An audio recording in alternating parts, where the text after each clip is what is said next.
This is KM Weiland, and you're listening to the 249th episode of the Helping Writers Become Authors podcast.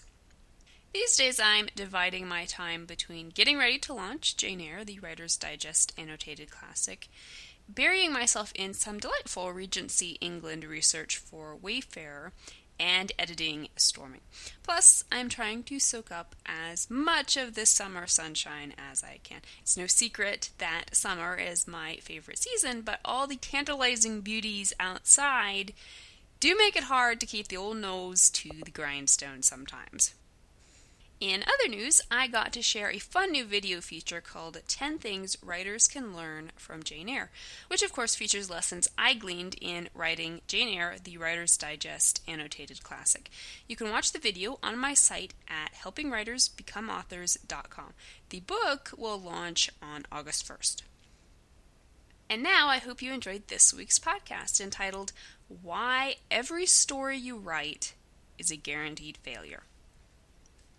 Why is depression so often associated with writers? I mean, seriously, it's become a morbid joke how many classic authors were alcoholics and committed suicide. But it's really no joke. Very few of you are going to escape those bouts of frustrated depression in which you're sure every story you write is a guaranteed failure. You know how it goes. One minute you're flying high and having fun, your story is a delight, your characters are your best friends, the words are zipping from your fingers to your keyboard and into immortality. With everything in you, you genuinely believe agents, editors, and readers are going to eat this thing up. Then you come back to the story to read it a few weeks later, perhaps after someone has gently suggested some improvements, and suddenly the joy is fizzed right out of you. This story isn't beautiful. It's a big, fat mess.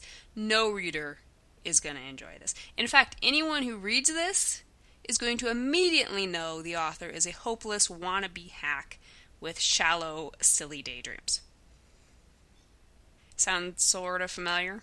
In How to Write Science Fiction and Fantasy, Orson Scott Card comments on this ubiquitous phenomenon. Writers have to simultaneously believe the following two things. The story I am now working on is the greatest work of genius ever written in English, and the story I am now working on is worthless drivel.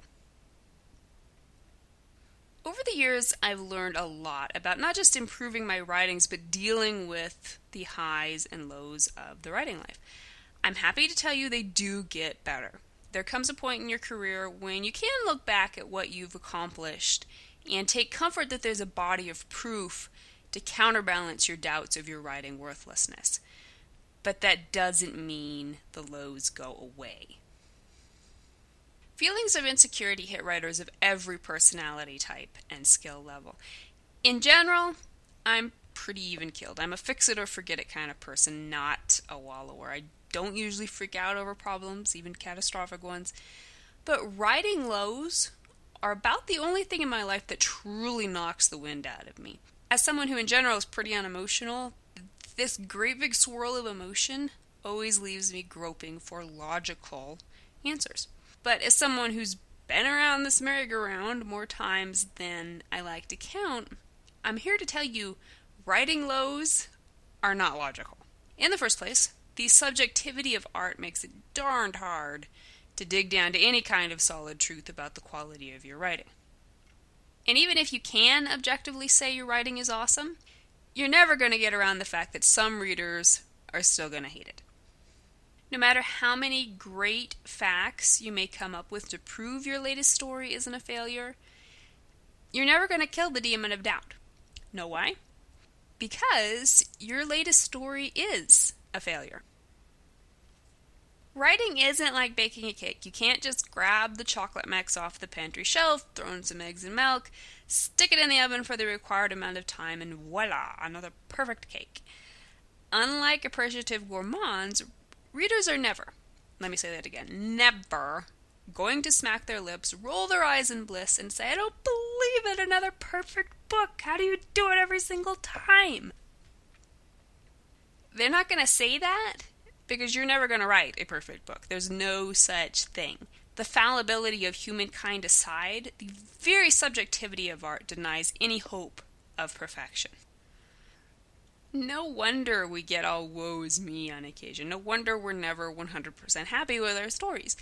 We're drinking ourselves into early graves because we're mad at ourselves for not being able to accomplish the impossible.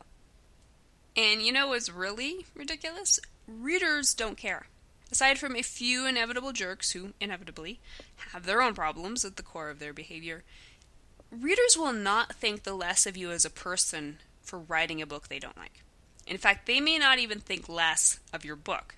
Just a few minutes before recording this podcast, Marie Hogebrandt on Twitter commented, "I've been reading two of my favorite authors. One of them is prone to info dumps. The other likes You Probably Won't Know, or As You Probably Know, Bob." These authors messed up. They committed what many of us consider flagrant newbie mistakes.